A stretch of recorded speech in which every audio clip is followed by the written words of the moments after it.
8radio.com.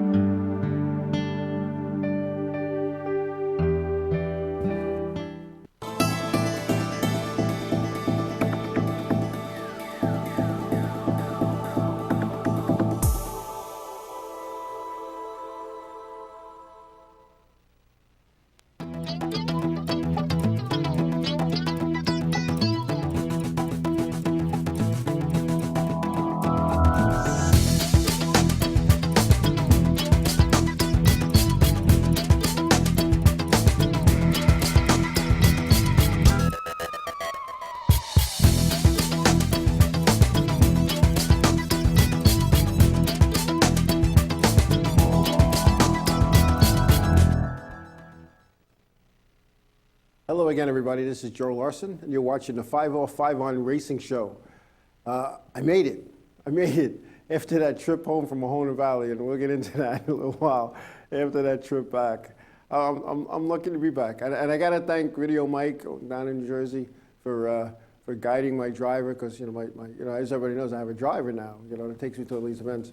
So it was interesting. But we'll talk about that a little bit. Yeah, we went to Mahona Valley Speedway in Pennsylvania this past Sunday for their big event at the Oktoberfest. And I got to tell you, my hat's off to the Santee family and Dino, the PR guy, and all the officials and the staff at Mahona Valley Speedway, because they made us feel like that was our home track. And that's a good feeling. Yeah, we met Earl face to face.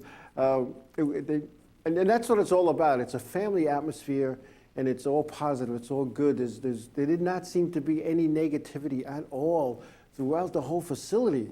Every official had a smile on their face. Every concessionaire had a smile on their face. It was like, welcome to my home type of thing.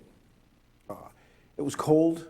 Bitter cold, but I wasn't cold because I spent most of the night in the press box, but it was cold. In fact, there's a little fountain. For anybody who's ever been to Mahona Valley Speedway, when you go through the front gate, so to speak, into the grandstand, there's like a pond with a little waterfall, and the water was flowing really nice all day. It had nice sound. It was relaxing. I sat out there for a little bit, and then walking out, it was frozen solid. It was solid ice. It was ice. But it was a good day. We'll talk about some of the stuff that went on there, the race, because the race in there was awesome. I had a great time, and I have to tell you, the modified race and the late model race, for that matter, probably, and I've seen a lot of racing. I'd have to say that the racing there happened to be the best racing I have seen in a long, long time. Side by side, door handle to door handle, bumper to bumper, and nobody beating and banging. 3 wide on this quarter mile. It's a circle. I mean, if you go on Google Maps, it looks more like a D, but it's from the grandstand. It's a circle. There's no straightaways. We kind of walked around a little bit, did some track facts out as we were out there walking around. So it was good. So anyway, it was a great weekend. And I want to welcome some of the regulars here. WJ, good to see you. I know it's a struggle sometimes for you to get on, but we love having you, and you're a good part of this show. Video Mike, always there helping us out with videos. All good. And then, of course, Tracy, the business operations manager from Bethel Motor Speedway up in Bethel, New York. So it's always great to have. And all the regulars, the 22 figure 8, and those are the ones that I know. The rest of you have those fake names. I don't really know who you are. But that's okay, because I could look it up at the end. But anyway, I just confirmed that. I could look that up. But anyway, it's all good. We're having a good time. Anyway, what was going on? The Whelen Modified Tour. That's the top thing we're going to talk about today. The Whelen Modified Tour wrapped up their season at the Thompson Motorsports Park in Thompson, Connecticut. And going into the event, there were 3 drivers who were within 4 points of each other for the championship. And that was Doug Colby, Ryan Preece, and Woody Pitkat. Unfortunately, Woody got caught up in some accident, and Ryan Preece just didn't have enough to get by Colby. As Colby went on to not only take the pole, but he took down the win as well. It was extra money for getting the pole. It was like $12,000. It was put up by Dunleavy's, and he took it. This guy, it was Doug's championship to lose.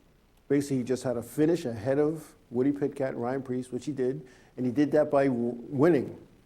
And from talking to the people and seeing some of the pictures, it snowed there during that race.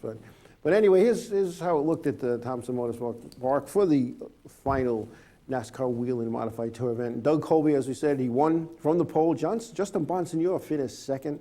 Timmy Solomino, third. Todd Szegedy was fourth. Woody Pitkat was fifth. Patrick Emmerling had another good run, finishing sixth. Ryan Preece, seventh. Ted Christopher, eighth. Chase Dowling, the Rookie of the Year award winner unofficially, was ninth. And Donnie Lee rounding out the top 10.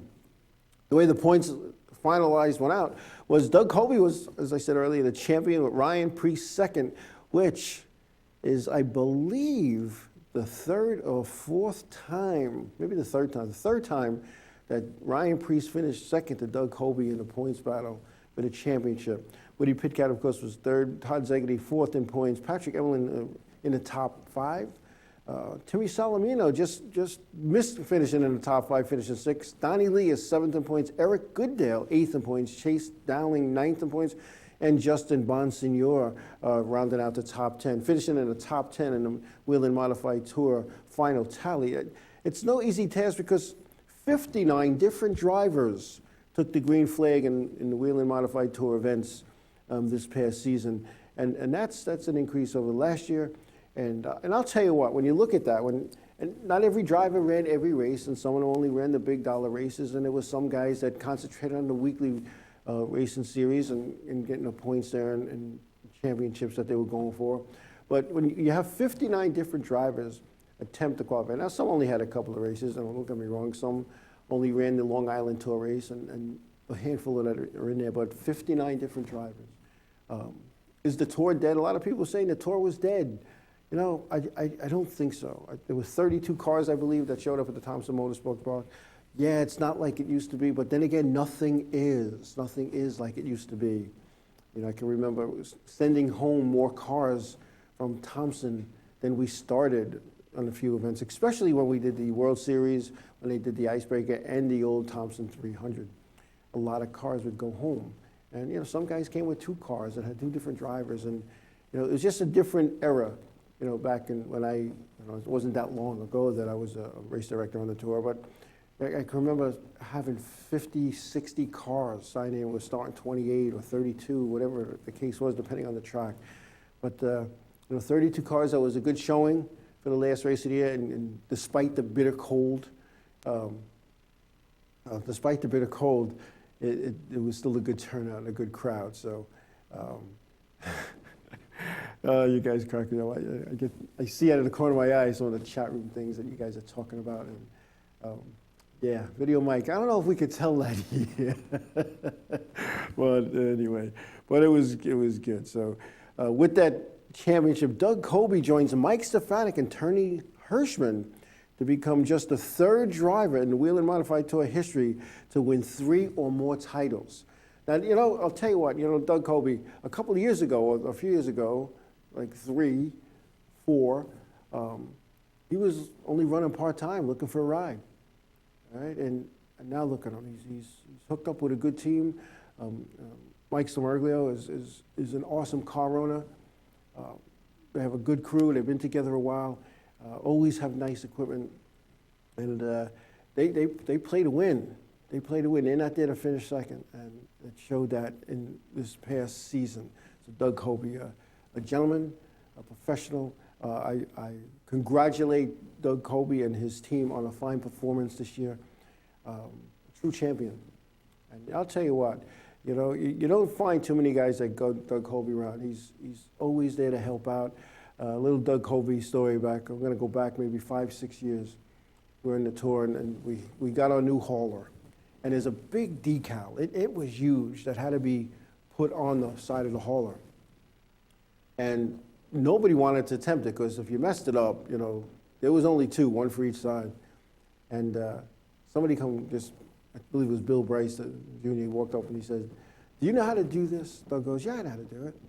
So he goes, "All right, I'll be right back." So he goes and he gets this little squeegee thing, and he spent a couple of hours putting this thing on. There was not one bubble in this humongous, it lists every sponsor in NASCAR.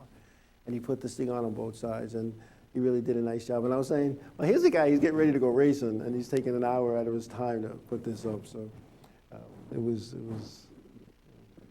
fun. It was good, and you know, those are the kind of stories you remember. You remember those things for a long time. But 22 figure eight, you know, I'll tell you what, the old Thompson 300 was everybody looked forward to that race. You know, everybody. And I can remember the first time I worked the Thompson 300, I was up in the tower, and I was like, 300 laps? Are you kidding? You know, I knew it was like 300, but wow, that's a biggie. I remember going through tech that day with the guys, and I was only helping out because I didn't really do the tech then. I was up in, I was the race director. I was in the office doing my stuff. And here it was all these cars. There had to be 60 some odd cars in the pit area that day. And not only did they have the old setup of Thompson up in Connecticut, if anybody's ever been there, the old pit areas, when you went right through the gate and you went to the left, that whole section was tour mods. Well, we encroached up the hill, as they put, where the mountain was. And I can remember walking around checking things on cars, and it was just, are we kidding? We have cars over here? So, the heyday. What happened to that? But you know what? Every racetrack is down on car counts. Every racetrack is down on car counts across the country. Is it the economy? Is it, what is it? And talking to some of the drivers, they talk about the cost that racing has gone up. Racing costs have gone up tremendously. But what's happened is the payoffs, not only have they not stayed the same, the payoffs have dropped as well. You take some of these races at these quarter-mile races on the Whelen Modified Tour, they just don't have the seating capacity. They don't have the network available to them to get a big, giant sponsor and to pay big money. And some of those races pay just a little bit more than a regular weekly racing series race. And which makes me bring this question out. I went to Mahoning Valley this past Saturday night, and their modifieds are racing for $6,000 to win. 150 lapper, $6,000 to win. And if you won the poker classic, they also had this poker thing, 5-race poker series. If you won that, it was an additional $3,000. So they were running for $9,000 to win at a little track up in Mahoning Valley. So if a little track like that could have that kind of a payout for winning a race, why can't the Whelen Modified Tour do the same? Why has the purses in the Whelen Modified Tour gone down? It's not NASCAR's fault. Everybody wants to blame NASCAR. NASCAR has nothing to do with the purses. A track comes to them, or they go to a track and we want to put on a show, or we'd like to have a show at your trade, and they talk about it, and boom, here it is. And the track says, well, we're going to pay out, whatever, $60,000, and we're going to pay $6,500 to win, and the last place guy is going to get $300. I'm just coming up with numbers at the top of my head. Those aren't our factual numbers. They're pretty darn close, so let me tell you. And I got to wonder why that happens. Even in the dirt series, some of these dirt events, the World of Outlaws, the Lucas Oil Series, $50,000 to win. Come on, I don't know. How can they do it and the touring series, can't do that? And I know a lot of it has to do with the TV package, but that needs to be taken a look at. And that's why we're losing cars. That's why the car counts are less, and that's why a lot of guys are doing other things. And some of those other things they go to other racetracks and from the touring series down to the weekly series. And I shouldn't say down to, because it's not really a step down. You still strap it into a 600 horsepower race car and going as fast as you can and making a left-hand turn. But it's just one of those things. Anyway, we're going to take a break. We'll come back. We're going to talk about what went on this weekend at Kansas with the Cup and the Xfinity Series when we come back.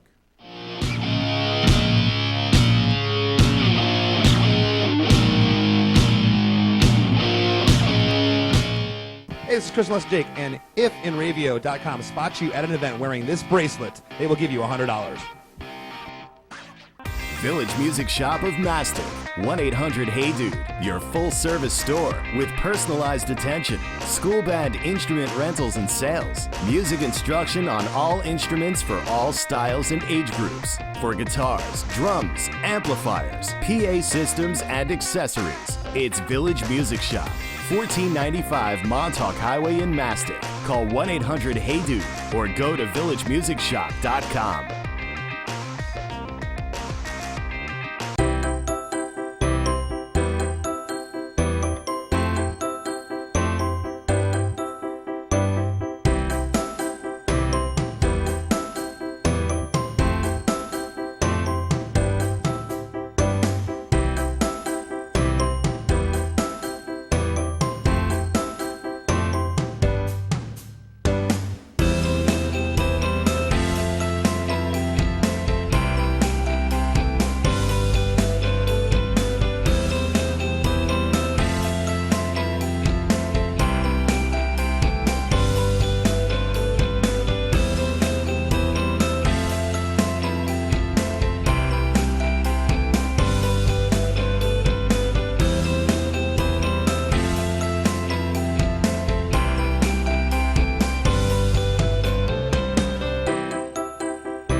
Hey, I'm Raul Panther.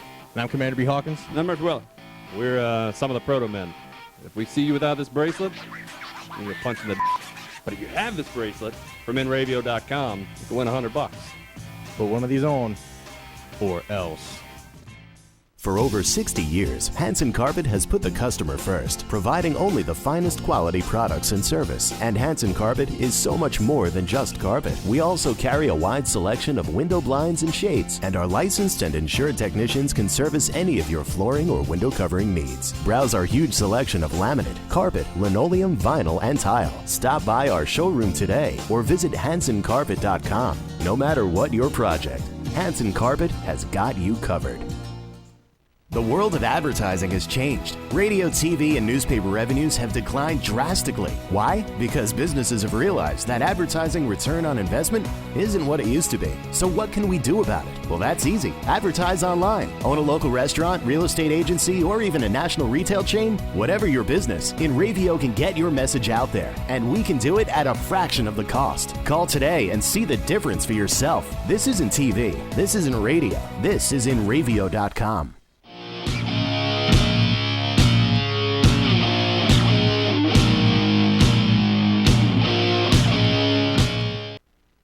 We're back. We are back. So anyway, the cup. Okay, lots going on, and and you look at this chase thing. You look at this chase, the chase for the cup, the Spring Cup. We're going into this final round here, or not the final round, but I guess the contender round. And when you look at that, I'm sorry, there's only 3 races left into the eliminate round, and then that'll be Martinsville, Texas, and Phoenix. But with this next race coming up at Talladega, a lot could happen. A lot could happen. And, the only person locked in right now is Joey Logano. And the points are he's got a 13-point lead over Denny Hamlin. Now, it's all going to change. They're all going to be on equal footing when this is all said and done. But when you look at it, they're going to take 8. And pretty close here. Like you got, Denny Hamlin is second in points, 13 back. Kurt Busch is 18 back in third. Carl Edwards is 20 points back in fourth. Kevin Harvick is 24 back in fifth. Then you got Jeff Gordon and Brad Keselowski, 24 back also in sixth and seventh. Martin Truex, 25 back in eighth. Kyle Busch, 31 back in ninth. And then Ryan Newman rounded out the top 10 there. So only 8 of those guys are going to advance. So you're talking a position or 2 could mean next round in the chase, or you're done. So, I don't know. I don't know if this chase thing is doing what it was supposed to do. And I know what the plan was. The plan was we need to create an awareness of what's going on with our points. We need to make the points races interesting going into the last few races so that people watch the races. And it's all about dollars and cents. And it's all about trying to compete on a Sunday afternoon with the NFL. Football, big prime time Sunday afternoon. The streets are emptying sometimes because people are home watching the NFL, their local teams, or even the guys who have these TV packages where they watch 8 games at once. you know, and they got their laptops going, you know, for their fantasy football. NASCAR isn't that big. So NASCAR had to create something. They had to make something where people can say, oh, I want to watch that race. Yeah, a lot of people tape it, record it, DVR it, whatever you want to call it, so they can watch it later.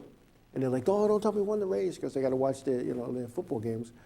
Because nobody's DVRing football games and watching those later. They're watching those things live. So when you look at this, when you look at what's going on with this chase, has it created the awareness that it was set out to do? I don't know.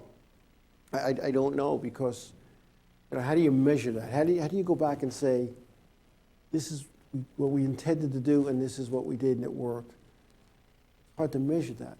You know, the commercials still coming in, or the viewership, is it still there? According to the ratings, it is. But when you look at that, you know, you got to say, wow, what, you know, I don't know. So, you know, you got Logano, he's the only one locked in. He's got 2 wins here in this segment here. And, you know, the 7 other contenders of the 10 that are sitting there, you know, there's going to be a couple of guys not making it, and it's going to be close. And the tension's going to be rising, and the tempers are going to be flaring. And, I mean, you think about it, you know, like what happened with Ryan Newman getting in, he bumped Marty Truex out of the way. You know, because he had to. He had to do that for him to move on to the next level. What's going to happen now with these close guys in the back? Because, you know, the computers are going to be going, okay, you need to pass this guy, you need that point, this guy. And the announcers are going to be announcing all race long in the next event what's going on. You know, who's in, who's out. They're going to have the reds and the greens. And, you know, and that's to create the excitement of this. So we'll see what happens with that, but we'll see what happens. And you want to talk about excitement, I'll tell you what. I was up in the press box in the announcer's booth for the modified race at the Mahoning Valley Speedway, and they called the Oktoberfest. And the race was kind of, in the beginning, it was just kind of like side-by-side action. Every once in a while, they'd go 3 wide for a pass or whatnot. But coming down towards the end, 150-lap race, you had like 7 guys like right there. Late race restart, and they're going, and you all of a sudden, guys who were kind of running mid-pack most of the race, Eric Beers, Earl Paulus, even Brian DeFebo, John Makovich, Glenn Slocum, these guys are just riding. I spoke to Eric Beers, former NASCAR Wheeler Modified Tour competitor. I was talking to him before, and I says, what's your plan for this race? He said to me, my plan is to ride for about 125 laps. Save the tires. You got to be there at the end. You got. I mean, they were allowed spares. They were, you know, so you could pit, but there was a pit window that you had to pit on. If you didn't pit between this time and this time, you know, too bad, so sad. But Roger Corse was the winner there in the modified race, followed by Zane Zeiner, Eric Beers 3rd, Earl Paulus 4th, Bobby Jones 5th. And but I'll tell you the difference in time. Roger Corse passed the finish line, and then Zane Zeiner, who was right there with 0.2 of a second. I mean, you're talking a bumper. And then, of course, Eric Beers, they're just hanging on at that point, finished a second behind. But when you went down to the pit area after that event, you know, when you look at these modified tires, they have little dots in them, little holes, and they're wear marks. There were none left on Eric Beers' tires. I don't think he could have won another 5 laps. It just would have been, he would have lost, he would have been a flat. There was another guy, was up with the race director, and was sitting there, and the car comes off of the turn 4. I guess, yeah, it's turn 4. He comes off at turn 4, and then he goes around and smacks the wall. And they're trying to figure out who sent them. So I was up there, and Tony Hirschman was up there with me, and then the head guy. And we're talking, and he says, who got him? Who got him? Did you see who got him? Tony Hirschman and I both said at the same time, his right rear has been going low for the last 2 or 3 laps, and it just popped when he came off the corner. There was nothing left. There was nothing left of that tire. You know, but when you look at that, I'll tell you, good, tough, hard racing. You know, it was cold, but it was. I had a great time. the late models there, they had a nice field of late models. Oh, by the way, they had 22 modifieds take the green for the Oktoberfest. But the late models, they had 12 cars, one to the grid, and Mike Sweeney was the winner there.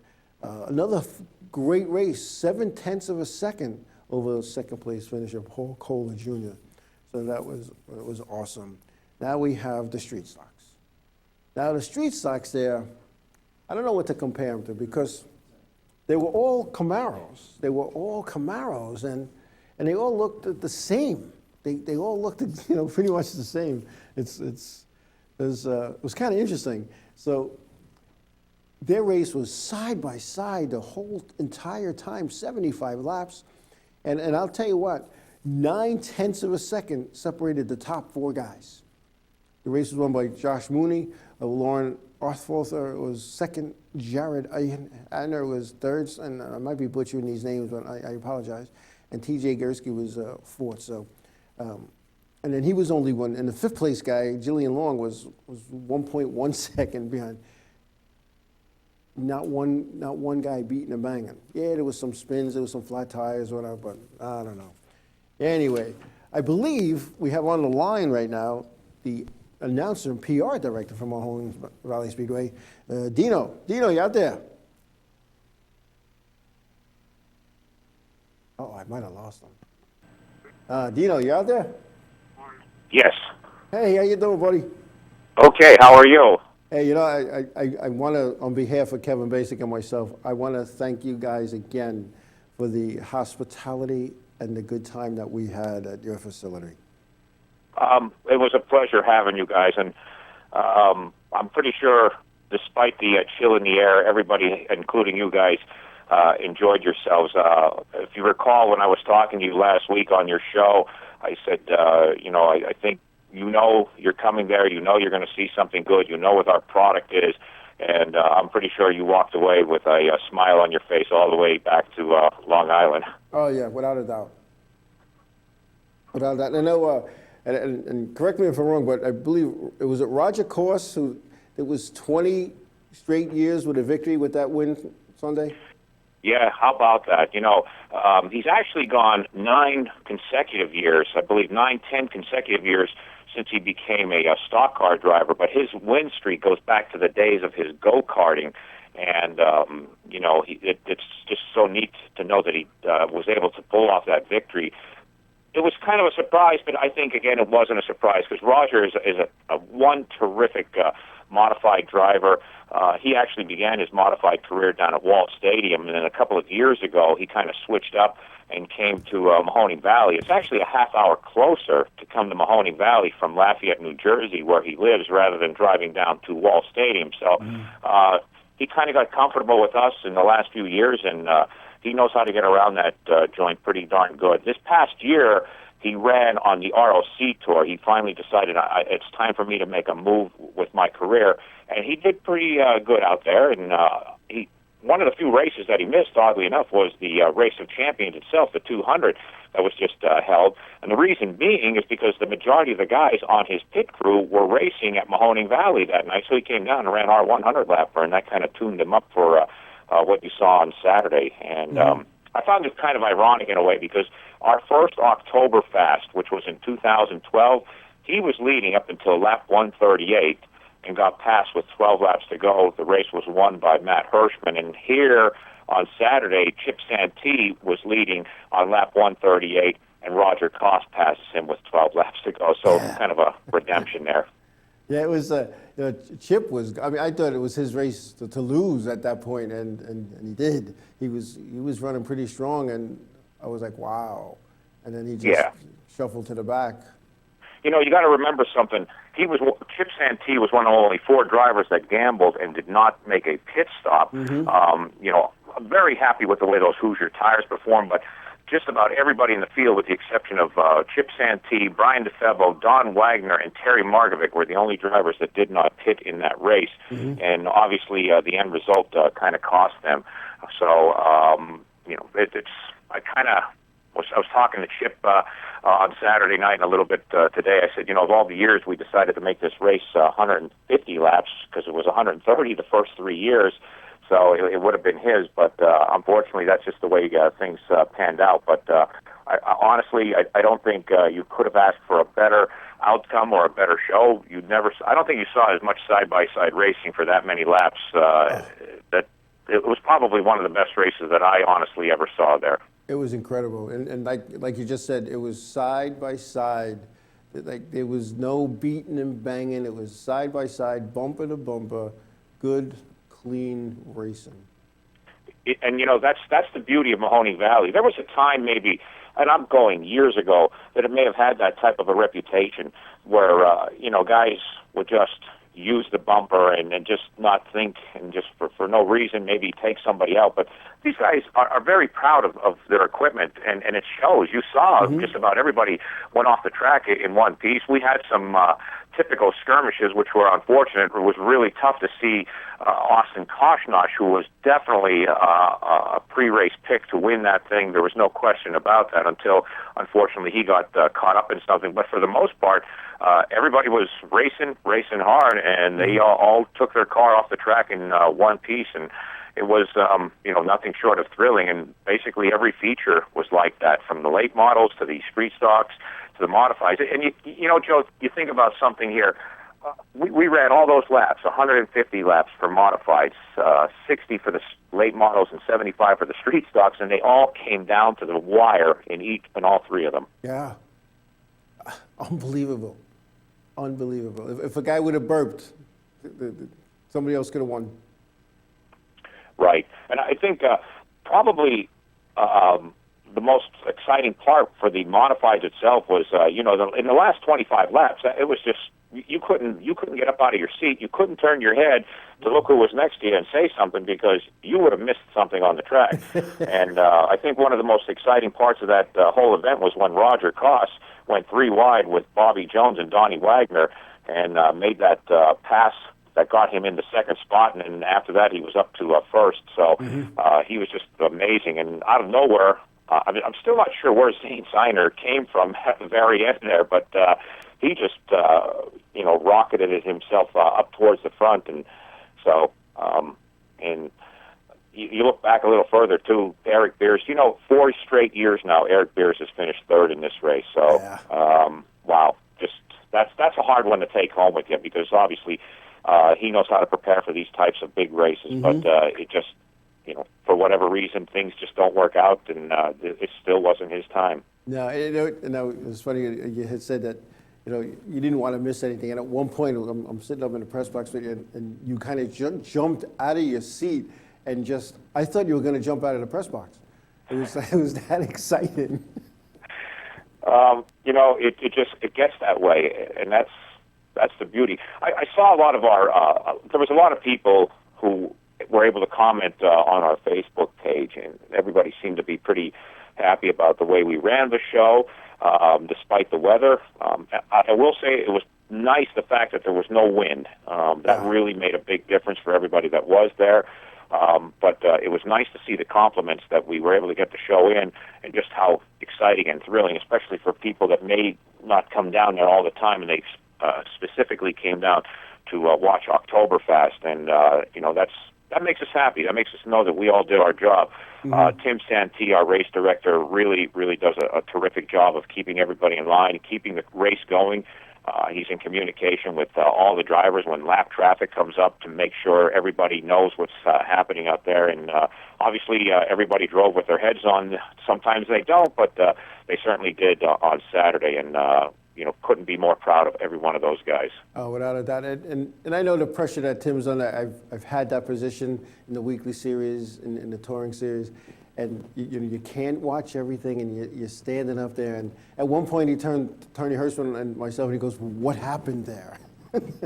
It's just a tough. People need to understand. When we're up there and you see this little racetrack, and you think, well, how did you miss something? And you actually can, because there's so much happening at so many different points. So we have eyes all over the place as much as possible. So we have to rely on those individuals to make sure everybody's in line with what happened and how a call meant, because we want to make the right call. We're not just going to do something with a knee-jerk reaction. It's very important that everybody gets treated fairly. And I've always said that no official goes to a racetrack to do their job, to do a bad job. Everybody's given 110% and trying to be as fair as they possibly can based on what they see. And a lot of people don't understand that. No, and obviously with the experience and the background that you have had as part of that being race director and all the years that you have been affiliated in one way or the other, you know it's just sometimes it's not easy, but sometimes everything works out, and that's when you walk out of there with your head held high and you're very proud of what you just did. And when people are coming up at the end of the night, that's really the best form of gratitude that you can ask for. Well, that makes it all worthwhile. Hey, I believe you have one more event at your facility, and when is that? We're going to have actually part 2 of Oktoberfest 2015. It's going to be this coming Saturday, October the 24th. We're starting at 3 o'clock this week. We're running the dirt modifieds for 60 laps. We're going to run the street stocks again because it's their final event of the American Rental Street Stock Gambler Series. Our hobby stocks will be there. Great division. It's our 3rd year with these hobby stocks. We started with 3 cars. We now have close to 30 that have come out to race in this basically entry-level division. It's front-wheel drives, 4 cylinders. The American Three-Quarter Midget Racing Association is going to be there for their final point race of the season, and it's really going to be a sizzler because there's only one position that separates point leader Ryan Tittman and Buddy Slode, and both those drivers are very, very good at Mahoney Valley Speedway. Blue Mets has indicated to me that they're expecting as many as 20, maybe more cars, which has been a while since we've seen that. And when you put the TQs out at Mahoney Valley, it's unbelievable. They're going around. You think the modifieds were fast, which they were.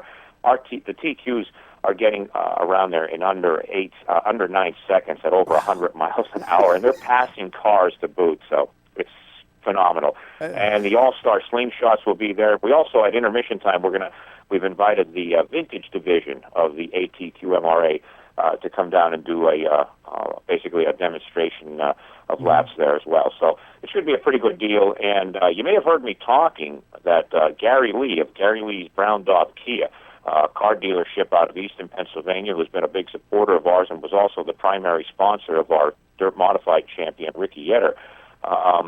He's going to be giving away $500 to a lucky fan and $500 to a driver in either the street stocks, hobby stocks, or dirt modifieds this week, and that's a pretty cool deal. So nice. I kind of was kidding. You might have heard me say that. We're paying somewhere in the neighborhood of around $300 for the hobby stocks, and if the hobby stock division is picked, somebody in the hobby stocks may win more than the feature winner with that $500 giveaway. That's what it's all about. And all they have to do is buy a program book. That's and that deal that you had with the winners and the programs, getting the fans involved. I wish more racetracks would do more of that kind of stuff. We're always trying something. We have a lot of things that we do with the kids.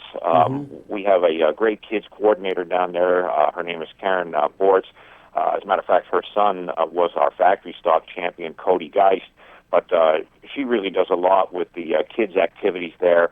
And there's so many other things. People are constantly helping us out with things. Drivers are always coming up trying to give things away. Chris Graver, our last year's modified champion during the Halloween costume thing we had going on, was walking up and handing out hero cards to all the kids. So that was kind of neat, and it was just a fun thing.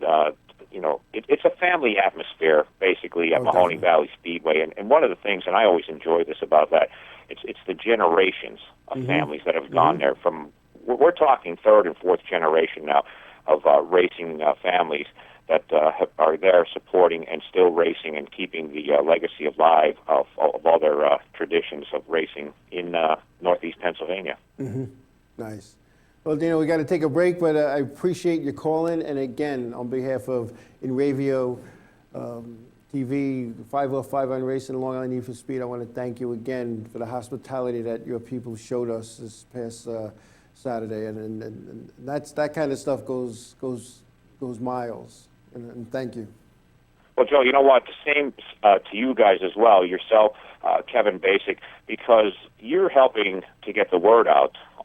You have a terrific show, and hopefully we'll be able to be a part of this more often in 2016. Mm-hmm. But, it's important to have the things that you have in order to get the word out, because there's so many different forms of communication, and every one of them is important.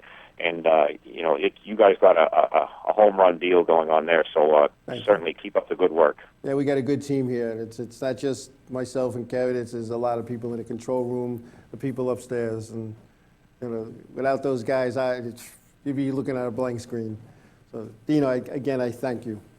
Thank you as well, and hope to see you guys in 2016. Season opens in April of next year. Sounds good to me. All right, Joe, thank you. Thank you, Dino. All right, well, with that, we're going to take a break, and then we come back, we'll chat a little bit more about some of the ongoings in racing across the country when we come back.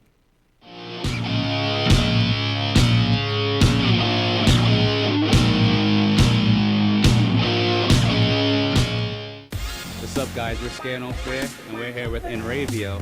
If they catch you at a show with one of these bracelets, you will win $100. That's a lot of money. So get a bracelet. Do whatever it takes to get that. Hit them up online.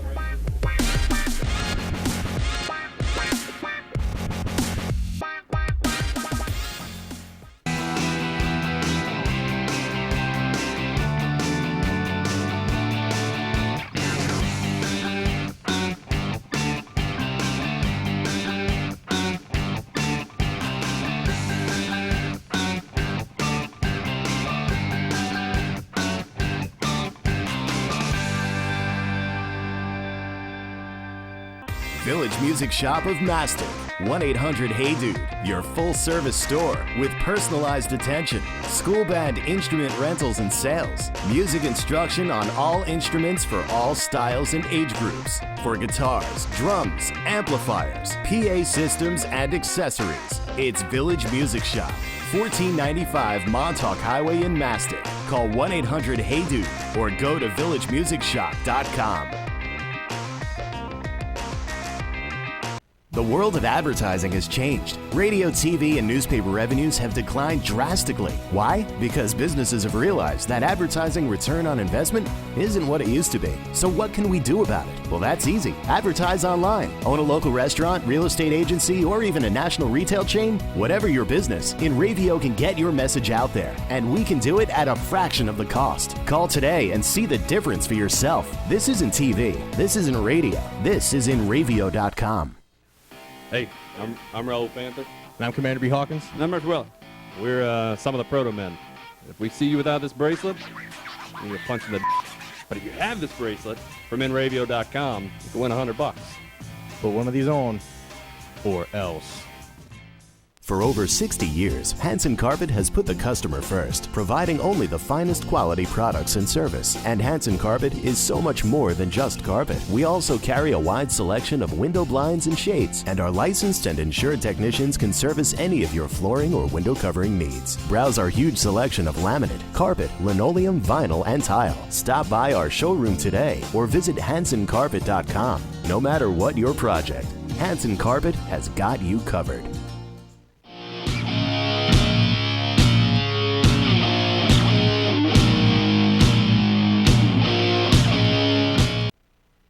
Welcome back. Welcome back. So anyway, the Cup Series at Kansas, we talked about the points earlier, but Joe Logano, as I said earlier, was the winner. Denny Hamlin was second. Jimmy Johnson was third. Casey Kane fourth, followed by Kyle Busch and his brother Kurt Busch in sixth. Ryan Blaney seventh. Carl Edwards eighth. Brad Keselowski ninth from the pole, and Jeff Gordon rounding out the top 10. The Xfinity Series was also in Kansas. They'll be in Texas on November 7th. They have a week off. Kyle Busch was the winner there. Matt Kenseth was the pole. Finished second from the pole. Joey Logano third. Ty Dillon fourth. Regan Smith fifth. Chris Buescher sixth. Chase Elliott was seventh. Ryan Sieg was eighth. Daniel Suarez ninth. And Brendan Gaughan rounding out the top 10. With 3 points, so 3 races is left, and they have Texas, Phoenix, and Homestead. Chris Buescher is the point leader with a 26-point lead over Chase Elliott. Regan Smith is 34 back in third. Ty Dillon, 38 points back in fourth. Darrell Wallace Jr. is fifth, 112 back, followed by Elliott Sadler, Daniel Suarez, Brian Seth, and Brendan Gaughan and Ryan Reed rounding out the top 10. So Chris Buescher basically, I don't want to say he has it wrapped up mathematically, but when you have a 26-point lead with 3 races to go, of course, anything can happen. Basically, he needs to just finish mid-pack every race, and the other guys, even if they won, I don't think would have enough points to pass him. So that's all good. That's all good. So they'll be going on to Talladega within a Cup Series, and that'll be that last race in this contender round, and go to the elimination round where 8 drivers will go in. And again, we talked earlier about that. We talked, is this chase doing what it was meant to do? I don't know yet. Sometimes it does, sometimes it doesn't. It depends on what side of the fence you're on. It depends on what's going on. But a lot of us old school racers, the guy with the most points wins. Plain and simple. It's readjusting of points, and everybody gets the same, and you go to this next line. It's a playoff. And you know what? Just like in some of the other sports, and I think I talked about this last week, some of the other sports, their playoffs are so watered down. There's so many teams in it. I remember when I was a kid, I'm going back, back to the 60s, and I'm going to talk baseball for a second because I was a baseball fan. You had the American League, and you had the National League. The team with the best record in the National League and the team with the best record in the American League went to the World Series. In '68, with the expansion, they had the National League East, National League West, American League East, American West. And what they did is, all of a sudden now you have to have a playoff.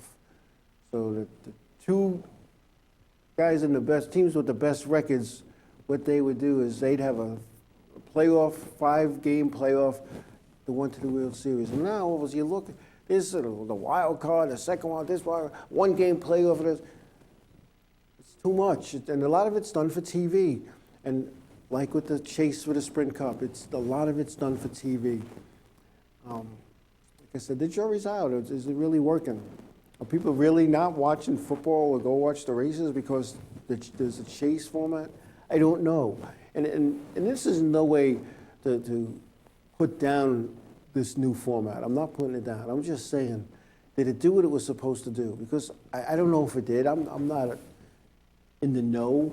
I'm not looking at ratings and saying, oh, wow, the ratings are better than they were before the chase. What I'm saying is this. You have a lot of people that want to go racing, and what's happening now is the teams that are in the chase or on the bubble of the chase, they're getting all the TV time, all the exposure. What about the guy who's not in the chase, who's riding around the 5th or 6th? Is it not fair to his sponsors and his supporters that he's not even getting TV time because he's not in the chase? He's not getting that coverage. I don't know. I don't know if it's the right thing or not. It's just like, every car out there is going for the same goal, and they want to win races. And they deserve the same coverage. That's all I'm saying. Eric Almirola, Richard Petty Motorsports, he just missed getting into the chase. But because he's not in the chase, how much coverage is he getting? Here I am, I'm sponsoring a team, and all of a sudden my car, because he didn't make the playoffs, isn't going to be in the chase. So what am I going to do? Am I going to sit there and say, you know what, I want to sponsor a guy in a chase? I don't know. I don't know. I don't know what the outcome is. But again, they're trying to create an awareness, they're trying to create an excitement, and I'll never put somebody down for trying to make something better. An old guy once said to me, let's try this. If it doesn't work, we can always back to the old way. We haven't decided if this has worked yet. Anyway, we're going to take a quick break, and when we come back, we'll start our wrap-up when we come back.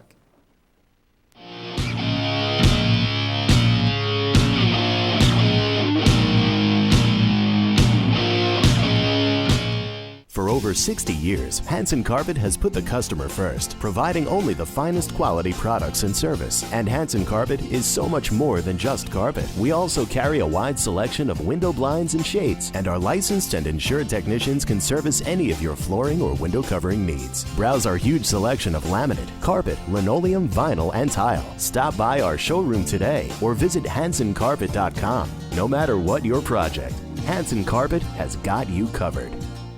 Hey, this is Chris Les Jake, and if InRavio.com spots you at an event wearing this bracelet, they will give you $100. What's up, guys? We're Scano Fair, and we're here with Enravio. If they catch you at a show with one of these bracelets, you will win $100. That's a lot of money. So get a bracelet. Do whatever it takes to get that. Hit them up online.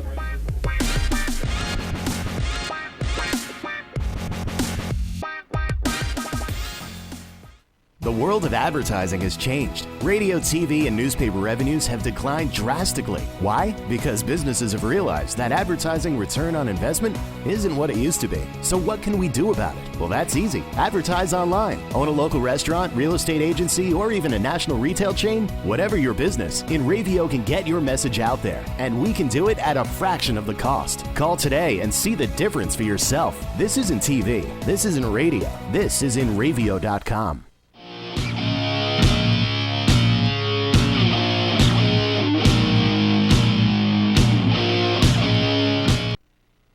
Hey, we're back. Hey, before I forget, I just want to remind everybody that this weekend I'll be heading up to Orange County Fair Speedway in Middletown, New York, for the annual Eastern States 200 event, which should be an awesome, awesome weekend and day. I first attended the Eastern States 200 event in 1978 with my good buddy Bill Stockert, and the first time I ever saw cars race on dirt live, other than on Wild World of Sports. And the show was awesome then. It's still awesome. So if you're looking to go somewhere for some good racing, that's a place to go. Oh, yes. Video Mike and I. After we did Mahona Valley, we all were frozen. Mike's putting his equipment away. We got to eat. We're going to stop and eat. Even though the racetrack, they cook real good care of us. You know, we stopped at this diner. So we walk into this diner, we sit down. And the first thing they did, they give us a list of, it was easy to give us a list of what they didn't have because we're out of this, we're out of this, we're out of this, we're out of this. And then the waitress was from Seattle. She just moved here. So of course we had some fun with that. So it's an interesting thing. So we had some good fun with that. And then the trip home. The trip home, I couldn't do my normal sleep because my driver was in a panic because he got lost. But he really wasn't lost. He just wanted a way he was unfamiliar with. So, you know, it's one of those things. When you used to go in a certain way, you're comfortable. We're trying to follow Video Mike. Video Mike's going 100 miles an hour because, you know, he was supposed to go one place and he was going somewhere else, and it was just a confusion. So I didn't really get to sleep like I normally do on the way home, as WJ knows. Once we leave the racetrack, I'm out like a light. I'm out, gone.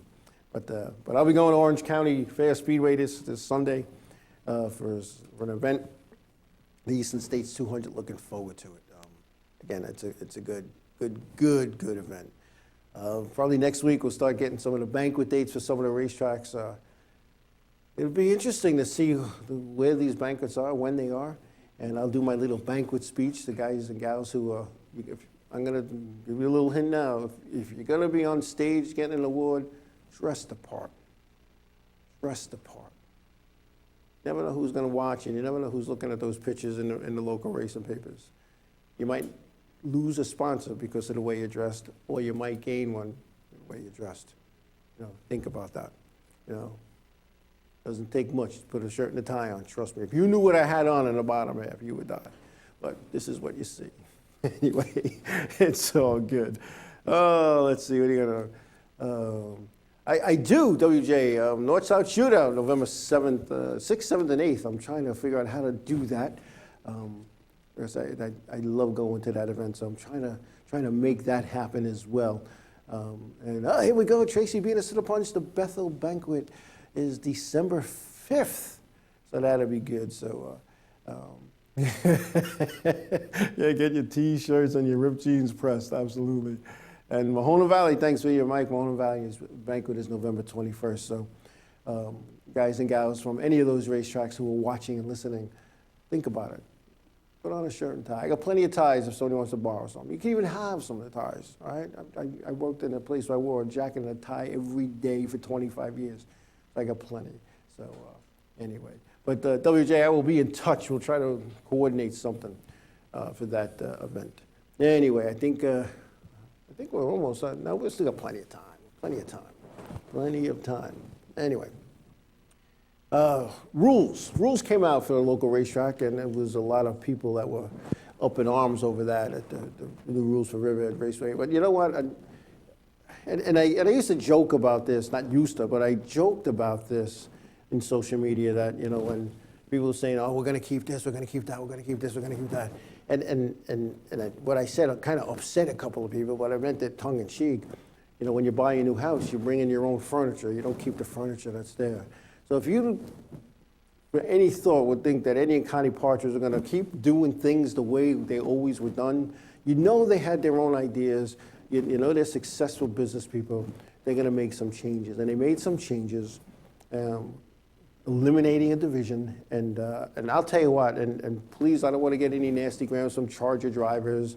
For those who don't know, a Charger driver car is like a late model, a little more juice. So anyway, you know, for the longest time, the casual fan, which there are casual fans, couldn't tell the difference between a Riverhead late model and a Riverhead Charger car because they look pretty much the same if you're a casual fan. So the new ownership decides we're not going to have that class anymore. So what you could do is you could turn your Charger car into a late model, or you could turn your Charger car into a figure eight car, which is probably closer competition-wise. Going to add SK lights to the fold, you know, and keep the trucks and the blunderbuss and the enduro cars. But what they're trying to do is they're trying to make it to their racetrack. Eddie and Connie Partridge and their staff, they're making it their racetrack. It's no longer Barbara and Jim Cromity's Riverhead Raceway. It's Eddie and Connie Partridge's Riverhead Raceway. And whether you agree with what they want to do or not, respect that that's what they're doing because they're only trying to make it better. And in order to do that, you got to make change. And sometimes change hurts. People don't like change. I know, for one, I'm not good with change. But you know what? They're doing what has to be done. Deals with crate motors and changes in 2017. At least you're getting a notice. Man, years ago, I pulled into the pit area with a ruler's addendum. It was effective that night. Oh, you don't have that? Well, you know, add 200 pounds. You know, so let's kind of back off on the track bashing there because, again, respect what they're trying to do. They're trying to make the place better. They're trying to make it their racetrack. Just like when you buy a new house, you don't keep the people's couch. You bring in your own couch. You bring in your own kitchen set, your own dining room set, your own bedroom set. You bring in your own stuff, your own ideas. You paint the walls. You don't like their colors, so you paint your colors. Well, there's no difference when you buy a racetrack.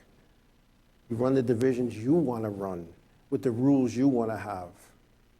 And you have a choice. You could race there, or you could race somewhere else. And a lot of the things that a lot of people are asking for, they're going to get. And there's an old saying, be careful what you wish for because you might get it. And I'll tell you what, I think Eddie's doing a great job, and I think some of the changes he's making for the better. Anyway, I think I have like a minute left, so we're going to wrap this thing up. So again, I want to thank everybody for coming out today or tonight and watching and listening. And I want to wish the people who went to these racetracks this past weekend and fought the bitter cold and hung in there, and you guys, you're true fans. So wherever your endeavors are going to take you this weekend, please be safe. Have a great time. Give somebody a hug. Tell them you love them. God bless you all, and we'll see you next week.